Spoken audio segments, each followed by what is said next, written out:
নতুন সরকারের কাজে গতি আনতে এবং সমন্বয় বাড়াতে বিশেষ উদ্যোগ নিয়েছে প্রশাসন। এবার মন্ত্রিসভার সদস্যদের দক্ষতা বৃদ্ধিতে আয়োজিত হলো পারস্পরিক শিখন ও অভিজ্ঞতা বিনিময়ের এক বিশেষ সভা। ৬ মার্চ শুক্রবার ঢাকার গুলশানে দলের কার্যালয়ে অনুষ্ঠিত হয় এই গুরুত্বপূর্ণ সভা। এতে উপস্থিত ছিলেন বাংলাদেশ জাতীয়তাবাদী দলের শীর্ষ নেতা ও বর্তমান প্রধানমন্ত্রী জনাব তারেক রহমান।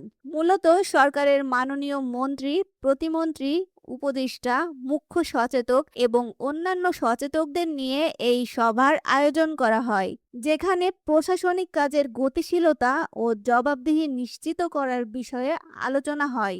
সরকার পরিচালনার ক্ষেত্রে নিজেদের মাঝে বোঝাপড়া বৃদ্ধির লক্ষ্যেই এই পারস্পরিক শিখন সভার আয়োজন করা হয়েছে। অনুষ্ঠানে প্রধানমন্ত্রী দিক নির্দেশনামূলক বক্তব্য রাখেন।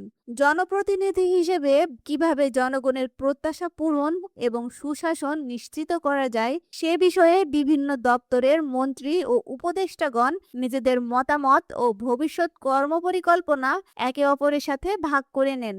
এই ধরনের সভার ফলে সরকারের নীতি নির্ধারকদের মধ্যে কাজের সমন্বয় আরও জোরালো হবে বলে মনে করা হচ্ছে। পাশাপাশি সাধারণ মানুষের কাছে দ্রুত সরকারি সেবা পৌঁছে দেওয়া এবং রাষ্ট্রীয় সিদ্ধান্ত গ্রহণে এর ইতিবাচক প্রভাব পড়ার সম্ভাবনা তৈরি হয়েছে।